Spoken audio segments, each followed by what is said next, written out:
Ninguém sabia ao certo quando Elias começou a cuidar das corujas. Alguns diziam que ele sempre estivera ali, como uma árvore antiga que ninguém lembra de ter sido plantada.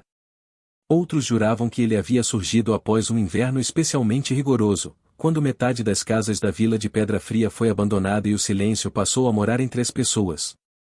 O que todos sabiam, no entanto, era que Elias vivia sozinho na orla da floresta, numa cabana torta de madeira escura, cercada por poleiros improvisados, ninhos suspensos e o som constante de asas cortando o ar noturno.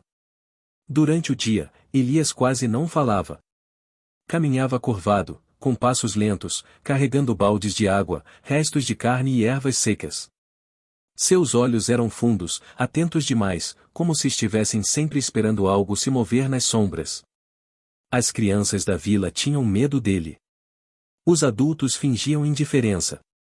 Para todos, Elias era apenas o cuidador de corujas, um homem estranho que preferia animais noturnos às pessoas.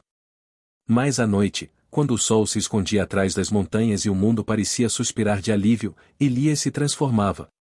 Ele acendia pequenas lanternas de óleo, falava em voz baixa, e as corujas vinham.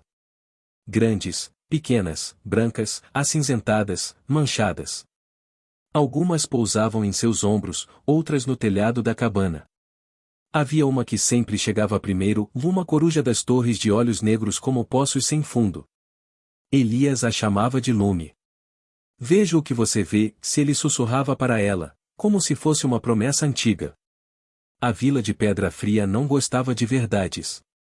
Preferia histórias simples, convenientes, que não exigiam perguntas difíceis. Ali, mentiras pequenas eram consideradas educação, e mentiras grandes, tradição. Dizia-se que a colheita tinha sido ruim por causa do clima, não porque o líder da vila desviava grãos. Dizia-se que o velho Tomás havia morrido de doença, não de fome. Dizia-se que as crianças desapareciam porque se perdiam na floresta, nunca porque alguém as vendia para cidades distantes. Elias via tudo isso, mas não dizia nada. Ele aprenderá cedo que a verdade cobra um preço alto demais. Quando era jovem, ainda morava no centro da vila. Trabalhava como aprendiz de escriba e tinha mãos ágeis para escrever e memória afiada. Foi ele quem, certa vez, registrou números errados nos livros de impostos, não por engano, mas porque alguém lhe pediu. Um pedido feito com um sorriso e uma ameaça velada. Elias obedeceu. Mais tarde, quando percebeu que aqueles números falsos significavam fome para dezenas de famílias, tentou corrigir o erro. Tentou falar. Tentou avisar. O resultado foi rápido e silencioso, perdeu o trabalho, os amigos, o respeito. Passou a ser chamado de mentiroso, ironicamente, por ter tentado dizer a verdade tarde demais. Foi então que ele foi embora. Na floresta, encontrou as corujas feridas, caçadas, esquecidas. Aprendeu a cuidar delas como quem pede perdão ao mundo. Aprendeu que as corujas não desviam o olhar no escuro. Elas encaram. Elas veem o que está escondido. E, ainda assim, não julgam. Durante anos, Elias viveu assim, afastado, observando a vila de longe, como uma coruja observa um campo aberto antes de atacar. Ele ouvia rumores trazidos pelo vento, via tochas à noite, sentia a inquietação crescendo. Algo estava errado em Pedra Fria. Mais errado do que o normal. Naquela noite específica, Lume não cantou. As corujas estavam agitadas, voando em círculos, batendo asas com força demais. Elias sentiu um arrepio subir pela espinha. Ele conhecia aquele comportamento. Algo havia sido quebrado. Algo que não podia ser ignorado. Então ouviu passos. Passos humanos, apressados, tropeçando nas raízes. Elias apagou uma das lanternas e ficou imóvel. Dos arbustos surgiu uma figura pequena, coberta de lama e sangue seco. Era uma menina. Não devia ter mais que 12 anos. Os olhos estavam arregalados, cheios de pânico e exaustão. Não diga onde eu estou, se ela sussurrou antes de desmaiar. Elias a segurou antes que caísse no chão. As corujas silenciaram. Naquele instante, ele soube que a verdade o havia encontrado novamente. E desta vez, não viria embora sozinha. Curtiu? Então se inscreve aí e vem com a gente. A menina acordou antes do amanhecer. Elias estava sentado perto da lareira apagada, triturando ervas com uma pedra lisa. Quando ela se mexeu, ele ergueu os olhos devagar, como se temesse assustá-la. Lume observava tudo do alto de uma viga, imóvel, os olhos negros refletindo a luz fraca da manhã. Você está segura? Disse Elias, a voz rouca pelo desuso. Ninguém sabe que você está aqui. A menina demorou a responder. Levou a mão ao próprio braço, onde havia um corte mal cicatrizado, e fez uma careta. Havia dor, mas também alívio. Ela respirou fundo. Eles vão me procurar, disse. E vão mentir sobre mim. Elias assentiu lentamente. Aquela frase não o surpreendeu. Era assim que Pedra Fria funcionava: o primeiro caçava, depois inventava a história. Qual é o seu nome? Perguntou. Mara.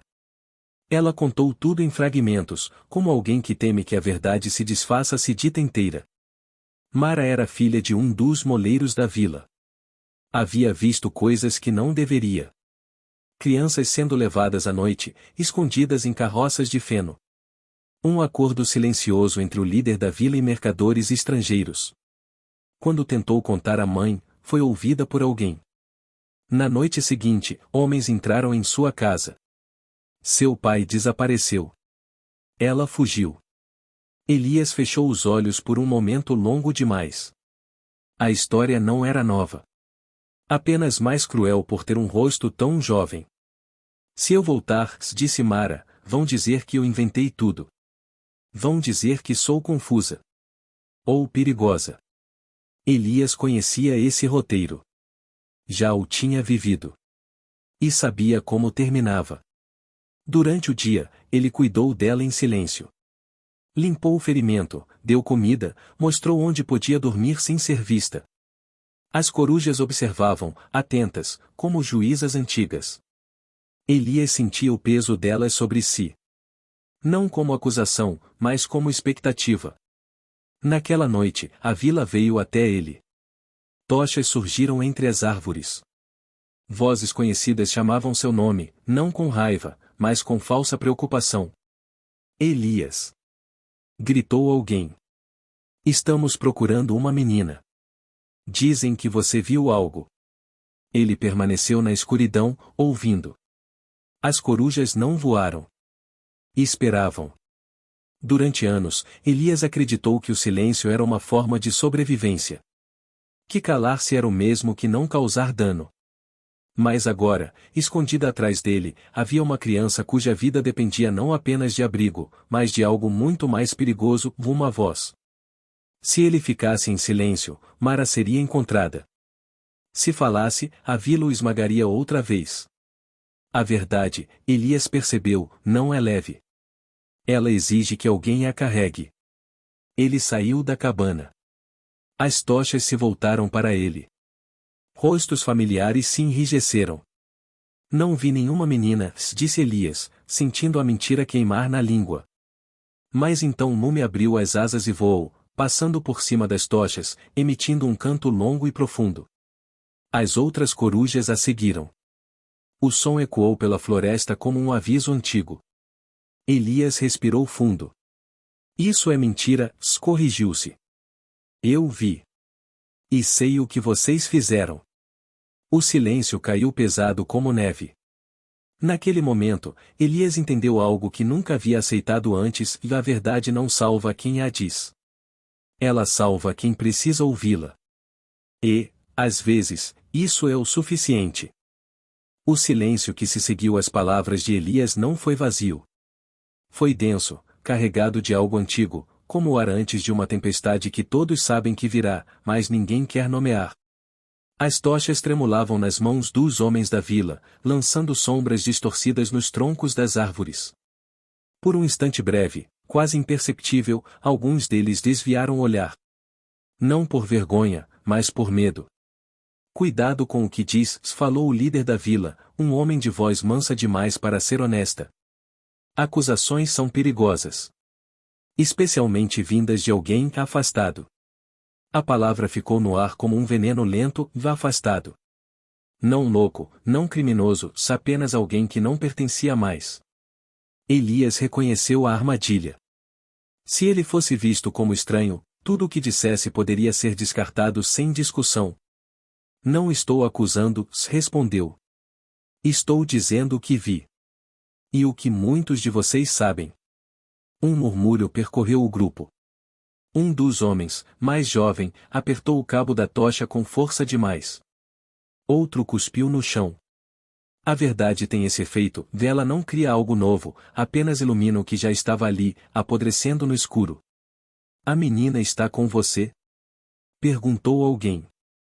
Elias não respondeu de imediato. Pensou em Mara, escondida, respirando com dificuldade, tentando ser invisível num mundo que a queria silenciosa para sempre. Pensou em si mesmo, anos atrás, acreditando que sobreviver era o mesmo que viver. Sim, disse por fim. E não vou entregá-la. A reação foi imediata. Gritos, passos avançando, mãos indo para facas e bastões. Elias recuou apenas um passo, sentindo o coração bater como nunca. Então as corujas atacaram. Não como predadoras, mas como guardiãs. Voaram baixo, rasantes, batendo asas perto dos rostos, derrubando tochas, criando confusão. O fogo caiu na terra úmida e se apagou em chiados rápidos. A escuridão tomou conta da clareira, uma escuridão que Elias conhecia bem, se que os homens da vila temiam. Voltem! Gritou o líder, a voz finalmente rachada. Mas já era tarde. A floresta havia escolhido um lado. Elias aproveitou o caos. Correu de volta à cabana, pegou Mara, envolveu-a em um manto grosso e seguiu por uma trilha que apenas ele conhecia, aberta ao longo de anos de caminhadas silenciosas. As corujas iam à frente, como sombras vivas, guiando-os. A fuga durou horas. Quando o céu começou a clarear, eles estavam longe, em um trecho da floresta onde as árvores cresciam tão juntas que pareciam conspirar entre si. Mara tropeçava de cansaço, mas não reclamava. Havia nos olhos dela algo novo, não esperança, ainda não, mas determinação. Eles vão nos caçar, disse ela, finalmente. Sim, respondeu Elias. A verdade sempre é caçada. Eles se esconderam por dias. A vila espalhou histórias rapidamente. Elias havia sequestrado uma criança. Elias havia enlouquecido. Elias falava com animais e acreditava em conspirações. Algumas pessoas acreditaram. Outras fingiram acreditar. Mas havia também aqueles que começaram a lembrar. Lembrar de sacos de grãos sumindo. De crianças nunca encontradas. De noites em que era melhor não olhar pela janela. A verdade, mesmo ferida, havia sido solta. E agora caminhava sozinha, entrando nas casas pelas frestas, sentando-se à mesa sem pedir permissão. Elias sabia que aquilo não terminaria bem para ele. Mas, pela primeira vez em muitos anos, isso não o paralisava. Foram encontrados ao amanhecer do sexto dia. Não por acaso, nem por erro. Elias sabia que seria assim. Ele não estava fugindo para sempre, se estava comprando tempo. Tempo suficiente para que Mara fosse ouvida. Tempo suficiente para que a verdade criasse raízes. Quando os homens da vila surgiram entre as árvores, não vieram com tochas, mas com cordas. O rosto do líder estava pálido, os olhos fundos. A vila já não dormia bem. Mentiras exigem vigília constante. Entregue a menina, disse ele. Ainda podemos resolver isso. Elias colocou-se à frente de Mara, o corpo cansado, mas firme. Não, respondeu. Vocês já resolveram demais em silêncio. Eles avançaram. As corujas gritaram, um coro estridente que ecoou pelo vale. Elias sentiu mãos o agarrando, o puxando para longe. Caiu de joelhos. A terra era fria, mas real melhor do que viver anestesiado. Escute-me! Gritou ele, mesmo enquanto o amarravam. Vocês podem me calar. Podem me levar. Podem me matar. Mas não podem fingir que não sabem mais. Alguns homens hesitaram. Um deles soltou a corda. Outro virou o rosto. Mara foi arrastada para a frente. O líder da vila se agachou diante dela, o sorriso ensaiado de alguém que sempre acreditou controlar a narrativa. Vamos cuidar de você, disse. Elias mentiu. Ele é perigoso. Antes que Elias pudesse gritar, Mara falou. A voz dela era fraca, mas clara. Cada palavra caiu como pedra. Meu pai foi levado à noite. Eu vi. Outras crianças também. Vocês sabem. Todos sabem. Silêncio. Não o silêncio da negação, mas o da escolha. Uma mulher saiu do meio do grupo. Depois outra. Um homem mais velho começou a chorar, cobrindo o rosto. O líder da vila se levantou devagar, percebendo tarde demais que algo havia mudado. A verdade não estava mais sozinha. Elias foi levado, mas não como planejado. Não houve julgamento formal, nem execução. A vila não tinha mais estômago para isso. Ele foi expulso, empurrado de volta para a floresta, ferido, mas vivo. Mara ficou. E falou. E foi ouvida. Nada se resolveu rápido. Algumas mentiras resistiram. Alguns culpados fugiram. Mas as crianças pararam de desaparecer. E o nome de Elias passou a ser dito em voz baixa, não como aviso, mas como lembrança. Na floresta, Elias voltou às corujas. Seu corpo carregava cicatrizes novas. Sua alma, não.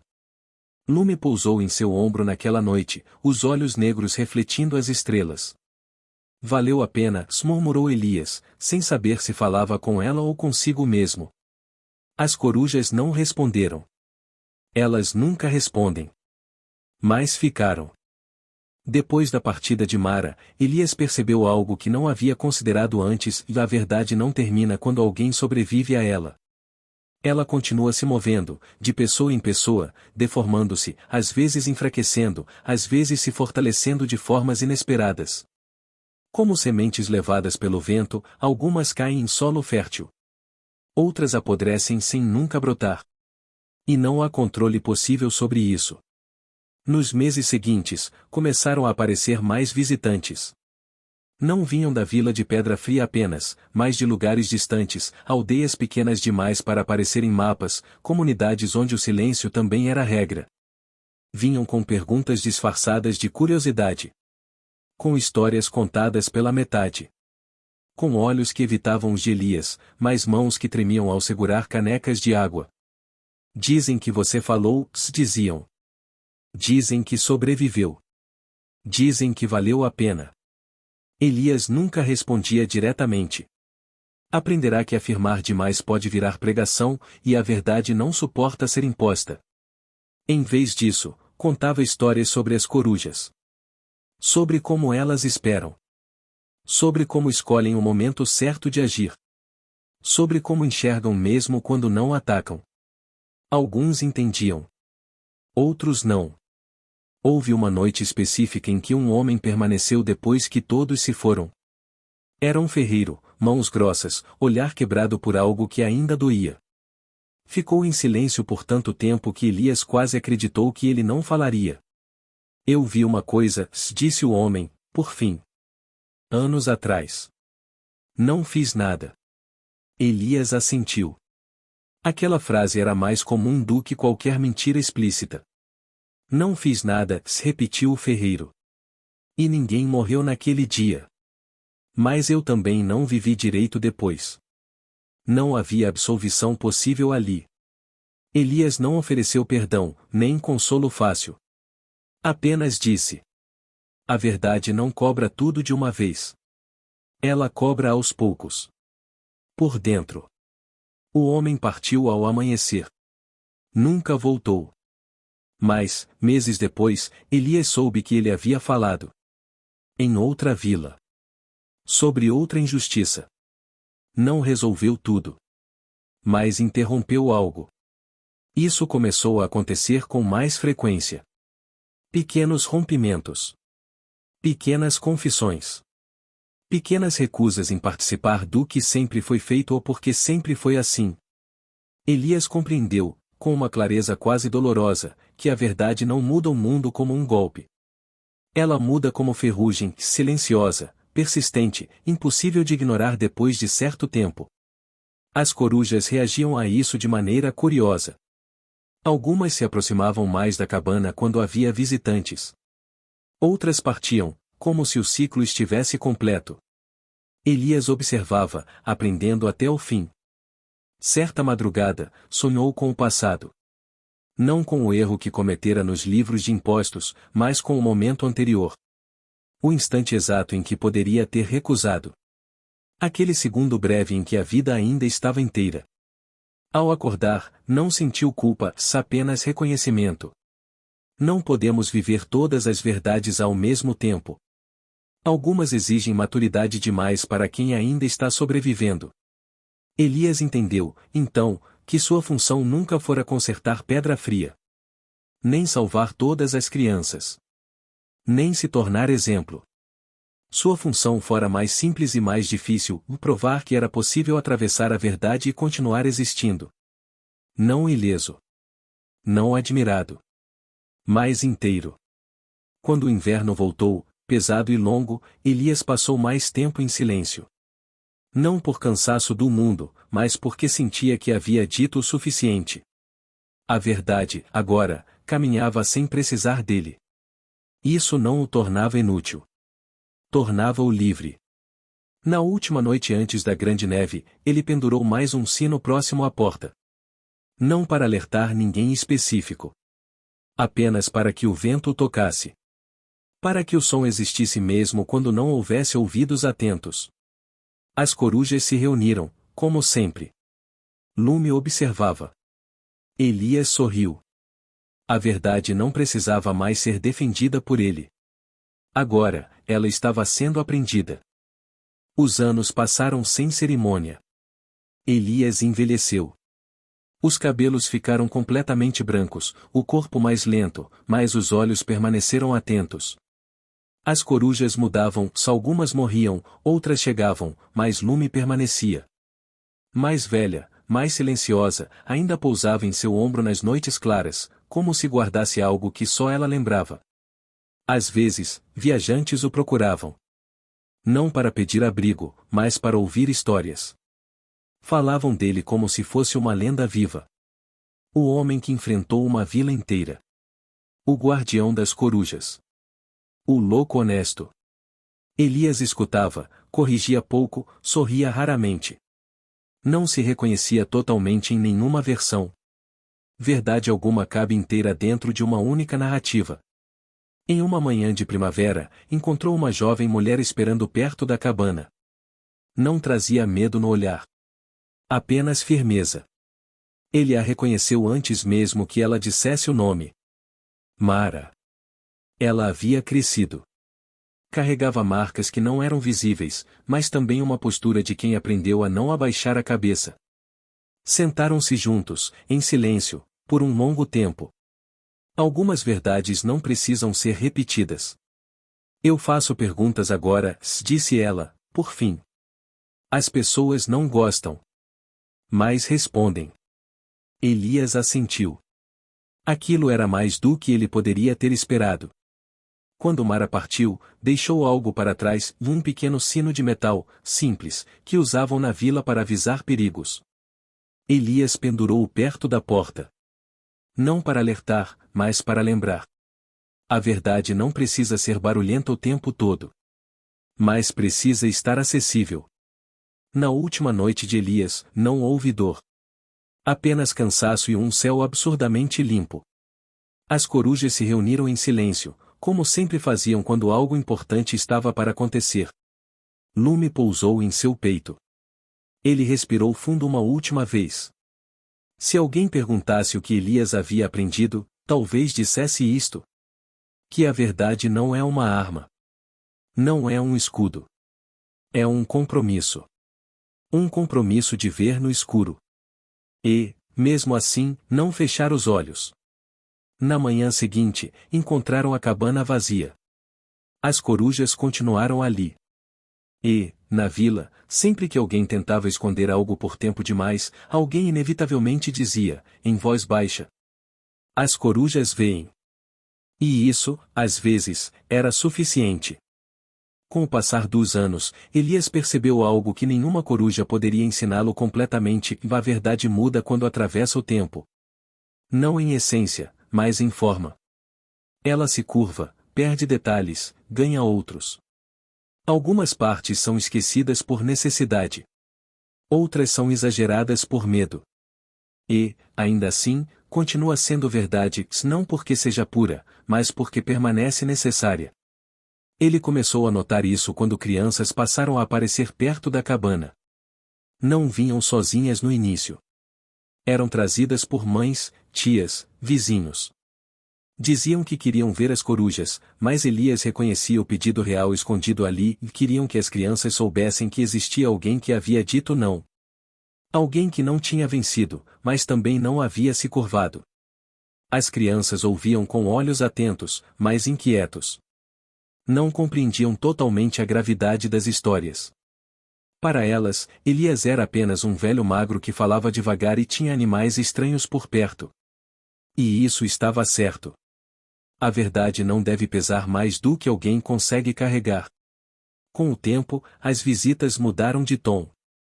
Alguns jovens vinham sozinhos, com perguntas diretas demais para serem apenas curiosidade.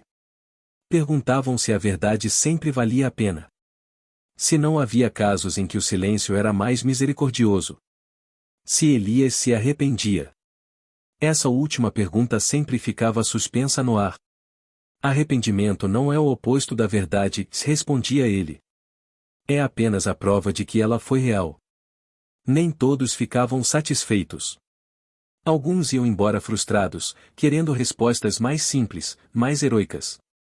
Elias sabia, e a verdade perde força quando vira espetáculo. Ele se recusava a ser um símbolo confortável. Em Pedra Fria, as histórias sobre ele continuaram a mudar. Para alguns, Elias havia sido um traidor. Para outros, um mártir. Para alguns poucos, apenas um erro inconveniente que não deveria ser repetido. A vila nunca entrou em consenso se isso, curiosamente, era saudável. Onde todos concordam, quase sempre há algo sendo escondido. O que Elias não esperava era perceber que até mesmo a história de Mara começava a se transformar. Em algumas versões, ela havia sido salva por um homem sábio. Em outras, havia salvado a si mesma. Em outras ainda, nunca existira. Elias aceitou isso com uma serenidade cansada. A verdade não exige reconhecimento permanente. Ela exige apenas que alguém a viva quando chega a sua vez. Certa tarde, enquanto consertava um poleiro quebrado, Elias sentiu uma dor aguda no peito. Não caiu, não gritou. Apenas sentou-se. Lume pousou perto, observando. Ele pensou, pela primeira vez de forma clara, que o fim não seria dramático. Não haveria última revelação. Não haveria discurso final. E isso lhe pareceu correto. Naquela noite, escreveu algo em pedaços de madeira, usando carvão, frases simples, quase banais. Não eram ensinamentos. Eram lembranças. Nem toda verdade será acreditada. Nem toda mentira será punida. Mas toda escolha deixa rastro. Espalhou as tábuas pela cabana, não para serem lidas em ordem, mas para serem encontradas ao acaso. Como a verdade costuma ser. Os anos finais de Elias foram silenciosos. Não vazios, silenciosos. Ele falava menos, mas escutava mais. Às vezes, alguém aparecia apenas para sentar e não dizer nada. Elias entendia. Havia verdades que só pediam companhia. Quando a força começou a falhar de vez, ele passou a dormir mais perto da porta, onde podia ouvir o vento tocar os sinos. Cada som era diferente. Nenhum avisava perigo. Apenas confirmavam existência. Na última estação quente que viveu, Elias percebeu algo definitivo: a verdade não precisava mais dele nem como voz, nem como abrigo. Ela já havia encontrado caminhos próprios. Pessoas que nunca ouviram seu nome ainda assim recusavam certas mentiras. Isso era suficiente. As corujas continuariam vendo no escuro. As pessoas continuariam escolhendo quando olhar. E, em algum lugar entre uma coisa e outra, a verdade seguiria existindo, não como vitória, mas como possibilidade. Elias fechou os olhos com essa certeza tranquila. Ele não havia sido o guardião da verdade. Apenas alguém que, por um momento, decidiu não soltá-la quando ela pediu passagem. Os anos passaram sem cerimônia.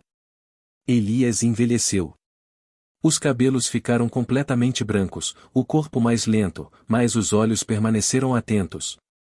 As corujas mudavam, algumas morriam, outras chegavam, mas Lume permanecia. Mais velha, mais silenciosa, ainda pousava em seu ombro nas noites claras, como se guardasse algo que só ela lembrava. Às vezes, viajantes o procuravam. Não para pedir abrigo, mas para ouvir histórias. Falavam dele como se fosse uma lenda viva. O homem que enfrentou uma vila inteira. O guardião das corujas. O louco honesto. Elias escutava, corrigia pouco, sorria raramente. Não se reconhecia totalmente em nenhuma versão. Verdade alguma cabe inteira dentro de uma única narrativa. Em uma manhã de primavera, encontrou uma jovem mulher esperando perto da cabana. Não trazia medo no olhar. Apenas firmeza. Ele a reconheceu antes mesmo que ela dissesse o nome. Mara. Ela havia crescido. Carregava marcas que não eram visíveis, mas também uma postura de quem aprendeu a não abaixar a cabeça. Sentaram-se juntos, em silêncio, por um longo tempo. Algumas verdades não precisam ser repetidas. Eu faço perguntas agora, disse ela, por fim. As pessoas não gostam. Mas respondem. Elias assentiu. Aquilo era mais do que ele poderia ter esperado. Quando Mara partiu, deixou algo para trás, um pequeno sino de metal, simples, que usavam na vila para avisar perigos. Elias pendurou-o perto da porta. Não para alertar, mas para lembrar. A verdade não precisa ser barulhenta o tempo todo. Mas precisa estar acessível. Na última noite de Elias, não houve dor. Apenas cansaço e um céu absurdamente limpo. As corujas se reuniram em silêncio, como sempre faziam quando algo importante estava para acontecer. Lume pousou em seu peito. Ele respirou fundo uma última vez. Se alguém perguntasse o que Elias havia aprendido, talvez dissesse isto. Que a verdade não é uma arma. Não é um escudo. É um compromisso. Um compromisso de ver no escuro. E, mesmo assim, não fechar os olhos. Na manhã seguinte, encontraram a cabana vazia. As corujas continuaram ali. E, na vila, sempre que alguém tentava esconder algo por tempo demais, alguém inevitavelmente dizia, em voz baixa: As corujas veem. E isso, às vezes, era suficiente.